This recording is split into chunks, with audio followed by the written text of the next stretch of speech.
नमस्ते विद्यार्थियों। हिंदी साहित्य के प्रथम प्रश्न पत्र में हमने आधुनिक काल की पृष्ठभूमि को पढ़ाना प्रारंभ किया था और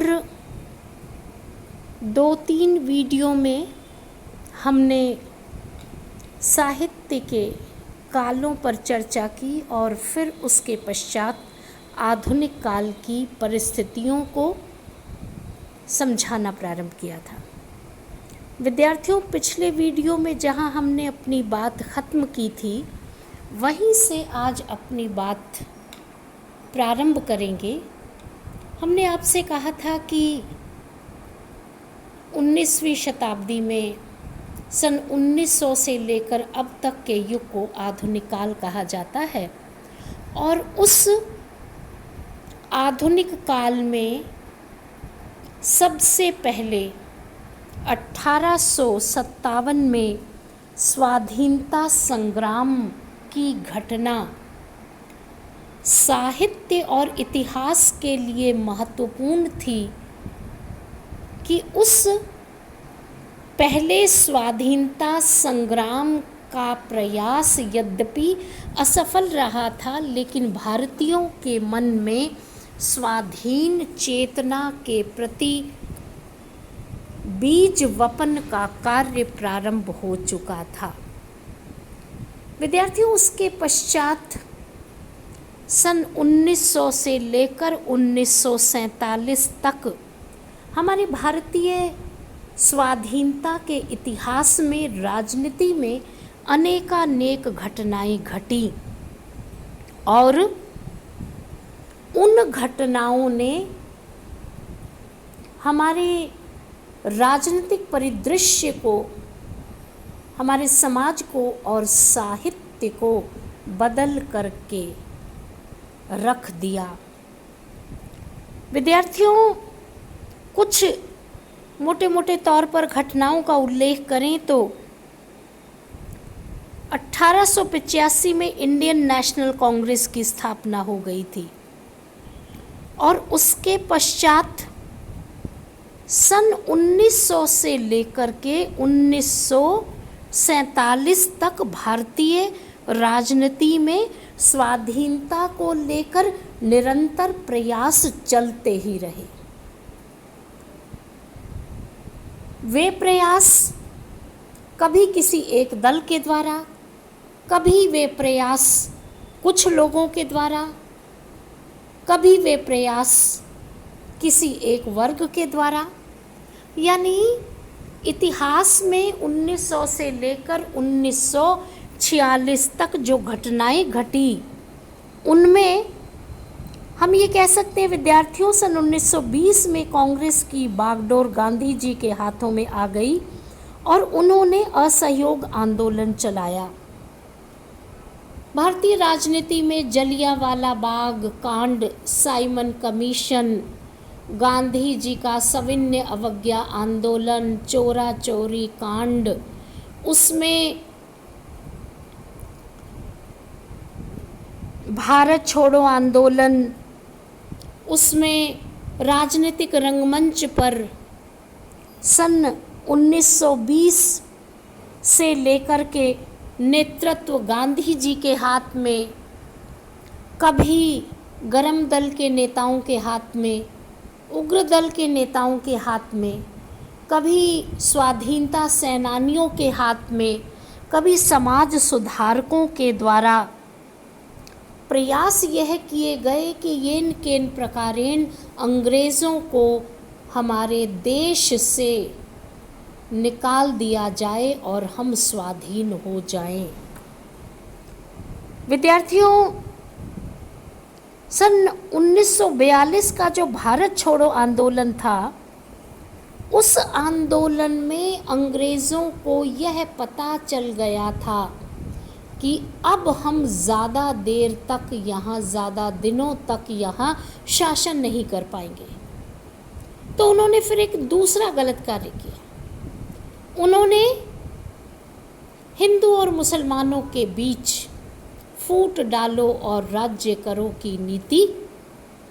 प्रारंभ की थी,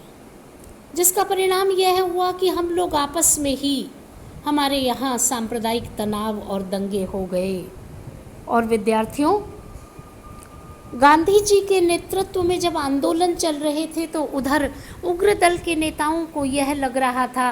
कि गांधी जी का अहिंसात्मक आंदोलन, गांधी जी का सत्याग्रह और गांधी जी के ये आंदोलन यदि इसी प्रकार चलते रहेंगे तो हम लोगों को आज़ादी बहुत समय बाद मिल पाएगी। लेकिन विद्यार्थियों, गांधी जी अपने बल पर सत्य, अहिंसा, सत्याग्रह और सामूहिक शक्ति, उपवास, तप, साधना के बल पर उन्होंने पूरे हिंदुस्तान के लोगों को जागृत करने का प्रयास किया। लगभग सभी लोगों की विचारधारा गांधी जी से के साथ थी और सब लोगों ने, यद्यपि स्वाधीनता संग्राम में सब अलग अलग तरह की विचारधारा के लोग थे, लेकिन सब लोगों ने सामूहिक प्रयास किया। कभी नेहरू, कभी जिन्ना, कभी पटेल, सरदार पटेल, तो कभी और दूसरे हमारे राजनीतिक संचालक, वे सभी लोग किसी भी दल के हों, लेकिन उनके मन में यह प्राथमिकता थी कि सबसे पहले हमें अपने देश को आज़ादी दिलवानी है। विद्यार्थियों, आखिर वह दिन आ गया, सन 1947, 15 अगस्त 1947 को हमारा देश स्वतंत्र हुआ। विद्यार्थियों, जब देश स्वतंत्र हुआ उससे पूर्व बहुत सारे समझौते गांधी जी को करने पड़े और एक ही दिन पूर्व यानी 14 अगस्त 1947 को भारत का विभाजन हो गया और पाकिस्तान का निर्माण हुआ। जब ये स्थितियां चल रही थी तो गांधी जी को स्वयं महसूस हो रहा था और उन्होंने यह कहा भी था कि मैं एक बार स्वाधीनता से पूर्व पाकिस्तान जाना चाहता हूँ और वहाँ के लोगों को समझाना चाहता हूँ कि वे इस प्रकार का विभाजन न करें। हिंदुस्तान और पाकिस्तान अलग अलग नहीं है, हम अहिंसा के द्वारा पूरे देश में अमन चैन को कायम कर सकते हैं। तो गांधी जी ने जब प्रार्थना सभा में सामान्यतः ही है सब लोगों के सामने बात रखी तो सब लोगों ने उनकी सहमति जताई, लेकिन हमारे यहाँ कुछ स्वाधीनता से पूर्व के नेता जो अलग देश बनाने के लिए एक प्रकार से हट कर रहे थे, उसका यह परिणाम हुआ कि 14 अगस्त को देश का विभाजन। जब देश का विभाजन हुआ विद्यार्थियों, तो विभाजन की समस्या बहुत बड़ी समस्या थी। शरणार्थी समस्या, बहुत परेशानियां पैदा हुई। यहाँ के लोग वहाँ और वहाँ के लोग, संप्रदाय के नाम पर दंगे, तनाव, पूरे देश में खून खराबा, आतंक की घटनाएं, आगजनी, हिंसा, बहुत सारे ऐसे रूप दिखलाई देने लगे जिससे कि गांधी जी और बड़े बड़े नेता बहुत क्षुब्ध थे। उन्होंने कहा कि हमें अगर आज़ादी इस कीमत पर मिली है तो यह कीमत बहुत बड़ी हमें चुकानी पड़ेगी, और बड़ी कीमत देश ने चुकाई। और उसके बाद जैसे ही हमारा देश स्वतंत्र हुआ उसके बाद भाषाई समस्या, परेशानियां, राज्यों का विभाजन, शरणार्थी समस्या, चीन का आक्रमण, पाकिस्तान के साथ युद्ध, ये कुछ ऐसी विश्व स्तर पर घटनाएं घटी जो घटनाएं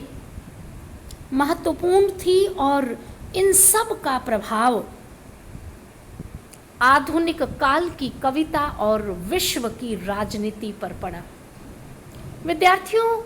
ये राजनीतिक पृष्ठभूमि को समझाने का अभिप्राय यह है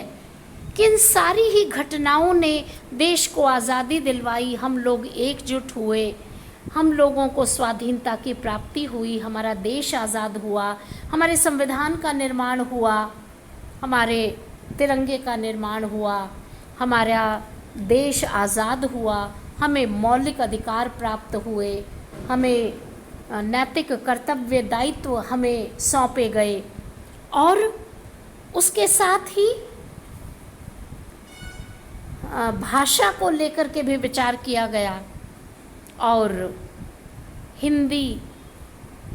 राष्ट्र की भाषा बने, इस पर विचार किया गया और हिंदी बाद में कुछ समझौतों के साथ राजभाषा के रूप में स्वीकृत हुई। विद्यार्थियों, ये घटनाएं थी जिन्होंने राजनीति को प्रभावित किया। तो राजनीति को प्रभावित किया तो समाज पर इसका प्रभाव पड़ा और साहित्य पर इसका प्रभाव पड़ा। यह तो विद्यार्थियों राजनीति की बात थी। अब हम इसी के समानांतर थोड़ी सामाजिक स्थितियों की बात कर लें। जब ये सारे आंदोलन चल रहे थे, जब अंग्रेज़ों की भौतिक संसाधन, सुख सुविधाओं, आवागमन, छापे खाने, वैज्ञानिकता के आविष्कार के साथ हमने नए सिरे से सोचना प्रारंभ किया, स्वाधीनता के साथ नई चेतना का उदय हुआ, हमारे यहाँ नए आविष्कारों का जन्म हुआ,